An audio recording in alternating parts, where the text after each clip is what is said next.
Okay, welcome back to the Admissions Club. So, this is an interesting topic that Chris and I are going to talk about today. It is. I'm excited about this. Me too, because I think that we really need to discuss this in detail. Now, Chris and I could get into the technical aspects of artificial intelligence, but I really think that we're going to hit the highlights and maybe uncover or discover some good applications for artificial intelligence. So, hi, Chris. How are you today? I'm doing well, Elizabeth. How are you? I'm doing great. I'm excited about this topic because I'm one of those people that I just want to know more about it. I kind of want to reserve judgment because I think that the judgment that's coming down from the media is just very scornful. I mean it's like It is. And, there's definitely some perspective to be offered, especially from that of an English teacher, right? So right. if for some reason this is your first time joining our discussions, Elizabeth and I both have backgrounds as English instructors. I still teach English at a couple of different colleges, and I've heard a lot about this, a lot of very strong opinions and points of view surrounding it. So we'll get into the weeds a little bit with this and just offer some different takes and see where we end up. Absolutely. So let's refresh everybody's memory about what AI is.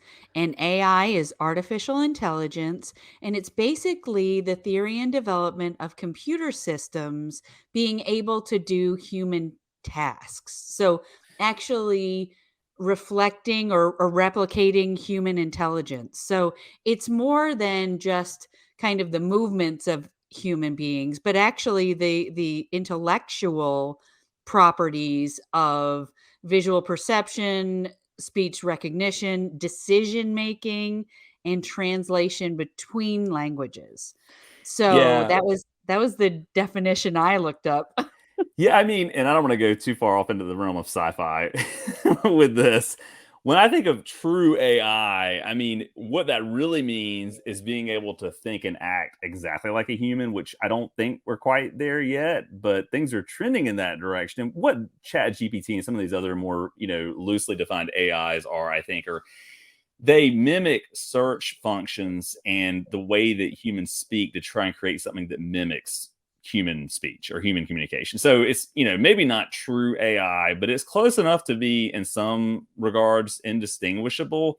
And depending on your point of view, that's either terrifying or ripe with possibilities, I guess. It just depends on how you want to look at that. I mean, I think when I hear of AI, one of the first things that I think of probably negatively is like Skynet from Terminator or The Matrix or something like that, right? So there's that take on it, and of course some of the worries behind it.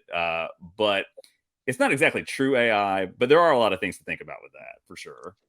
I think I have a healthy dose of worry and excitement. I think I'm Yeah. right in the middle. I think that, I it's new, it's different, and something new and different is not necessarily a bad thing, but it's not necessarily the answer or a great thing in terms Hmm. of when you think of it as a scholar, when you think of it as somebody who really is an educator and wants to teach people, and it may be a new way of teaching. And that's kind of scary.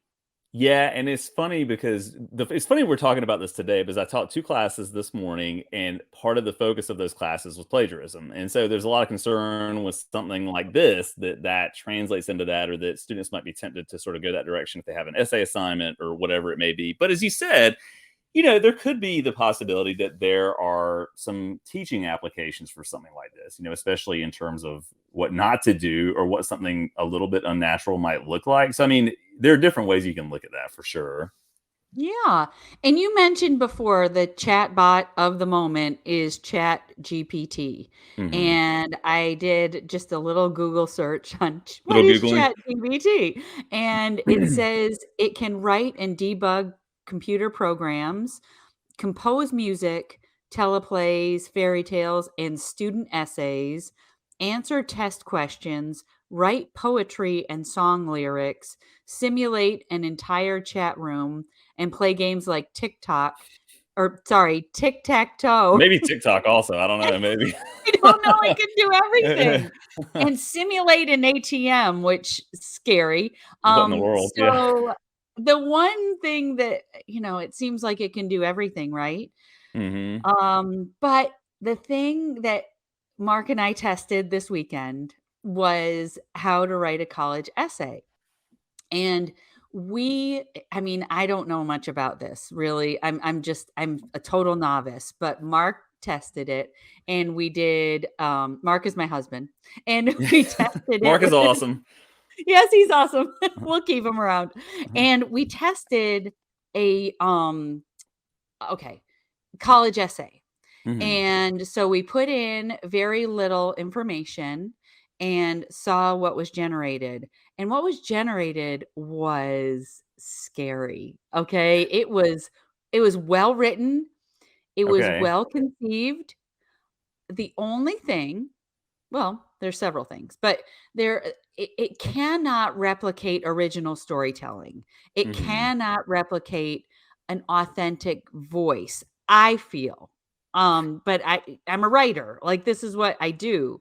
So I mean, I don't know if that's the same as somebody looking at it from not our expertise. But Hmm. and it's lacks substance. It was kind of very superficial. So that was going to be my question, and I have not really gotten into the weeds with toying with it yet. But I'm just curious. So you saw. So what was the prompt you gave it? I'm just curious. Like, what did you ask it to do on Um, it certain just things? it said basically it was a couple of different categories or something. And so you basically said I'm interested in engineering. I'm 18 years old and this is a college essay and I want to apply to um, e prestigious four-year institutions. Sure. And so it didn't name any institutions per se, but it said things, and this will resonate with you because what it said was, "Oh, my love for engineering came about when I used to play with Legos as a young a young Right. child, The kind of and stuff it you might actually evolved." see in like a college application essay, Right? right? Like, yeah.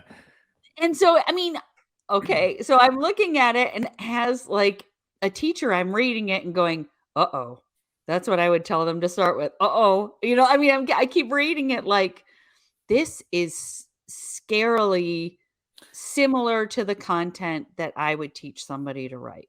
So that was going to be my question. If you didn't know it was coming from an AI program, let's just say, a student had submitted that and you had no context for where it came from, would you believe that it was student written? Or was there some quality of it that would just kind of maybe give you pause and raise an eyebrow and say, oh, there's something here that's not quite right? I wouldn't necessarily know it wasn't student written. Yeah. If I were to look at it, quite honestly, I would be like, "This is so scarily uh, similar to what I've seen, but the lacking specificity, I think that Hmm. that would kind of ring some bells, but we all know that students have a problem with lacking specificity, so So it's it's mimicking what we hard. would see anyway in Yeah, certain situations for sure. I mean, I'm just glad that I'm not teaching because I tell you, like, I don't know if I could detect it. I really Yeah, don't know. and as I'm and my dog's hopping up in my lap, so if you hear any Yes. any extraneous noise or whatever, that's what that is. Yeah, and so and I can just speak to this sort of generically, I guess. So again, I teach at a couple of different colleges. I know in one department meeting that I was in recently, there was like legit concern over this to the point of people being a little bit, freaked out, a little bit on edge. And I can understand why, right? I mean, it's this idea that we already have issues. Sometimes this isn't a frequent thing, and you trust that students are going to do the right thing, and they want to be original, and they want to be sincere in what they're writing. But because there are already existing issues with plagiarism, there was just some scare over, well, people can literally just go into this thing and spend about 2 or 3 minutes setting up a prompt, if that, and then get something that looks similar to a full paper that even if it's not quite right, they could go in and develop it later and make it into something. And would a plagiarism checker even catch it? Probably not, depending on how original it looks. That was one college. Another college was kind of echoing the same sort of thing in an online discussion we were having as colleagues, so there is that scare out there that exists around it. But I am curious because we kind of have this other side of this, which is what can we learn from this? I mean, what would be sort of the beneficial tool or beneficial way to approach this so that you can see either what not to do or how can we use it to grow as writers, to grow as thinkers, that sort of thing. So I'm just curious, Elizabeth, what's kind of your have you thought about this? I mean, what's sort of your take on like potential positives that we could take away from this? Right. So I really wish I wish I were teaching, because basically I have I want to embrace it. I Mhm. want to um one of my assignments may be, let's generate I want to see a generated I'm taking notes because student. I might use this, Elizabeth. But keep going.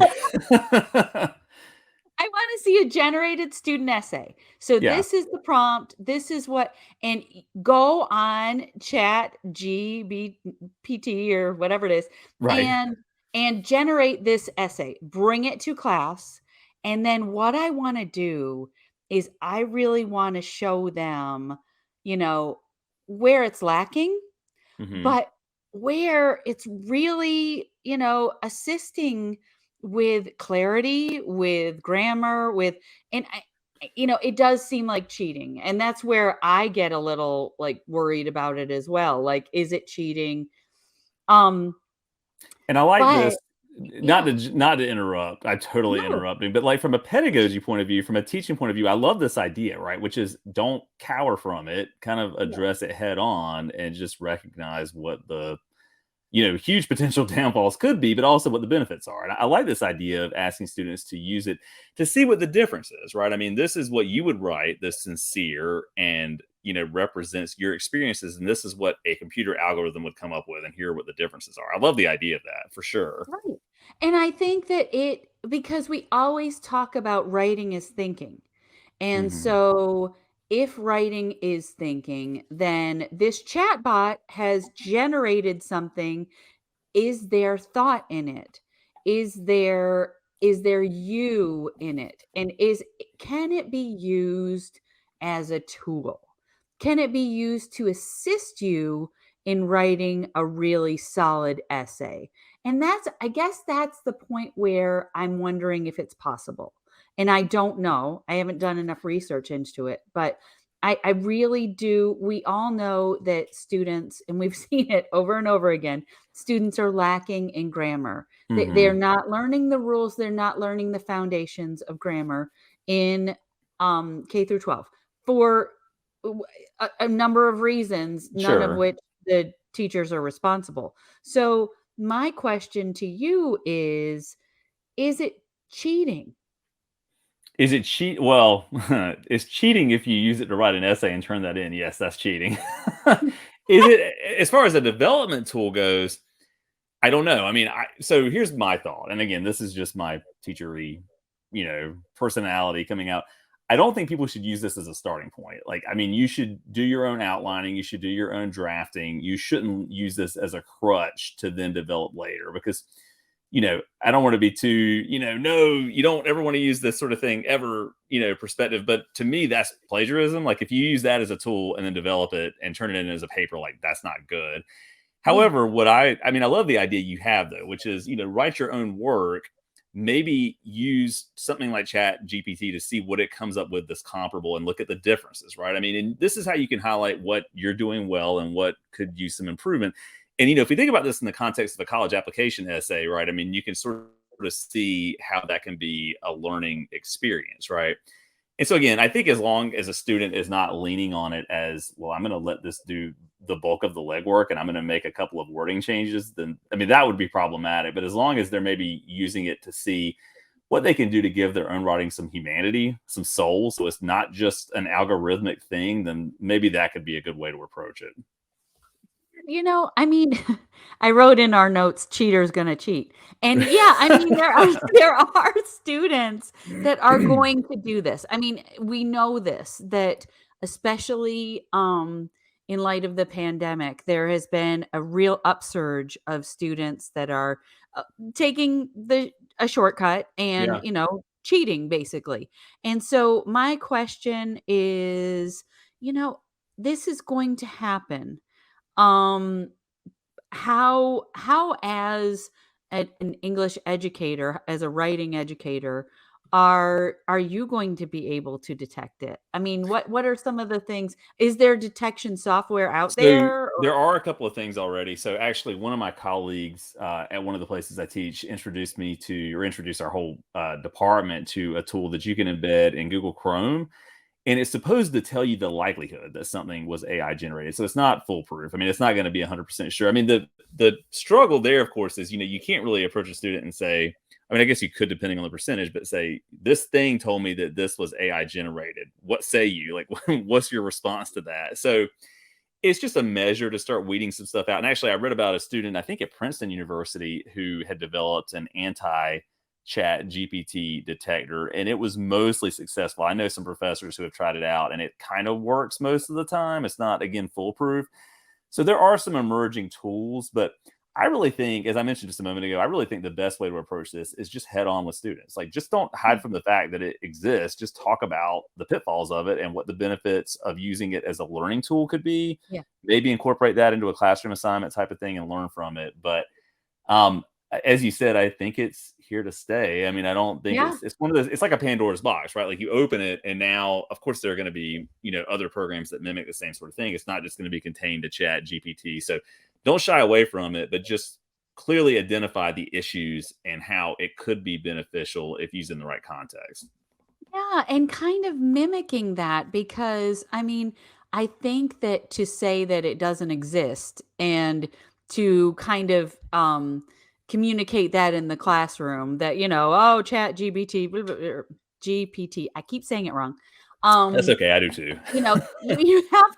you have to own it because it's here to stay. Hmm. And you also want to communicate that with your students that, I'm not somebody with my head in the sand. I know that this is out there. And instead of using it as a gotcha, aha, Hmm. I'm going to fail you, let's try and see what it is. And I think it even shows your vulnerability as an educator because you're like, I don't know this much about it either. Let's look at it together. Let's see how it can be used as a tool. I think it starts to demystify it too a little bit and de-scarify it. I think I just made up a word, but make it Yeah. less scary, for students and educators, as you're saying, to just sort of look at it head on and not be afraid of it. And I think it's one of those things that's so new. I mean, really, it's this semester, I think, that Yeah. it's kind of come into the limelight. It's so new that people are kind of scrambling. And actually, there's a professor's Reddit. I don't know if anybody's on Reddit that I follow pretty closely, and they're all constantly sharing kind of their experiences with it. And it's interesting to see Yeah. the good, the bad, sort of everything in between that's coming out with Right. this. And a lot of them are saying that they're seeing students use it to write entire papers, and they've Yeah. sort of owned up to it when they catch them doing it, and of course try to use that as a teaching moment as much as they can. But it's kind of a brave new world a little bit, Yeah.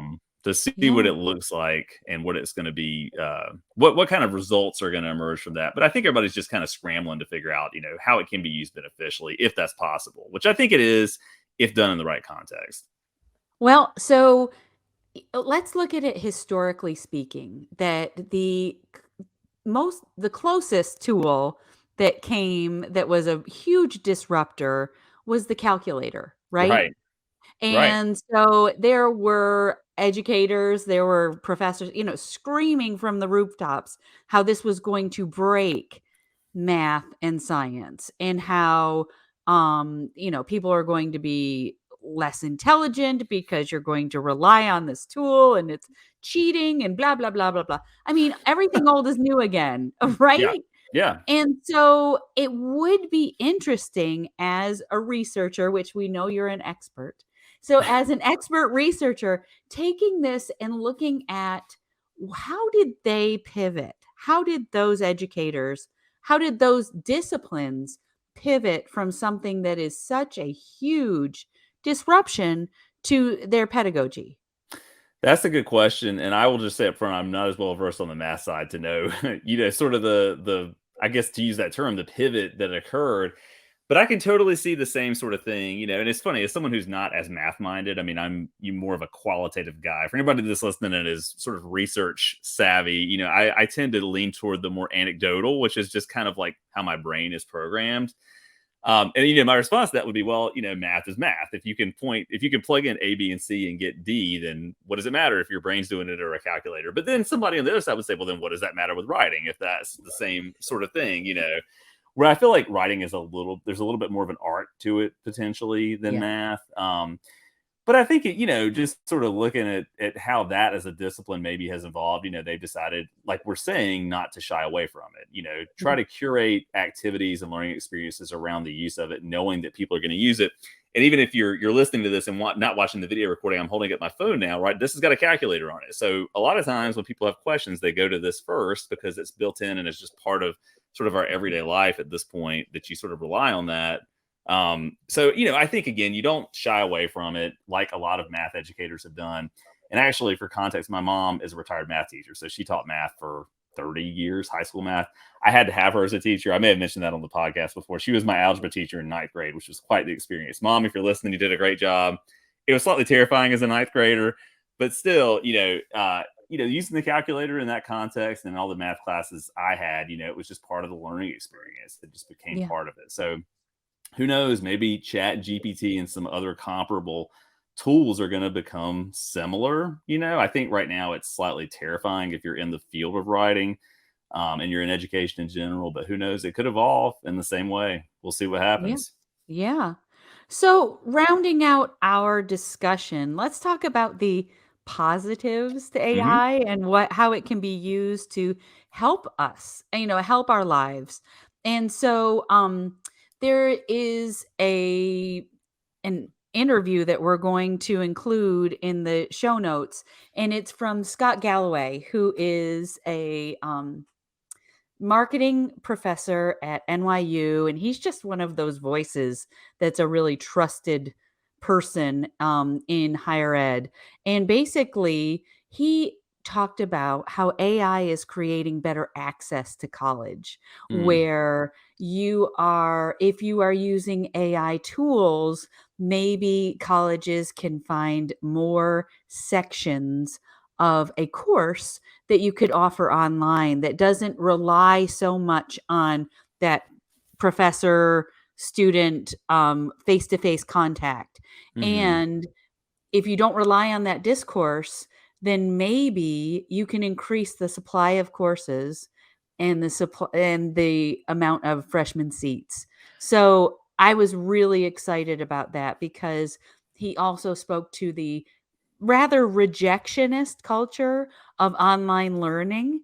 And as you and I are adept at online learning, and teaching online courses, there are students that thrive Hmm. in online environments. And it truly depends on the experience and the curriculum that the professor has, wouldn't Right. you say? Yeah, for sure. I mean, again, you've highlighted it, but I teach online classes right now. And really, a lot of times when we meet with students with our work that we do to help with the admissions process, it's mostly online, right? So Yeah. people can do Asynchronous. well. Yeah. Yeah, people can do well in that environment for sure. That's an interesting idea. I would be curious about, whether or not a professor, for example, is informing that AI and that algorithm. So it's not just generally pulling from whatever information to help generate some discourse asynchronously or however you want to do that. But yeah, It that's an interesting approach to that for sure. I thought that was really exciting.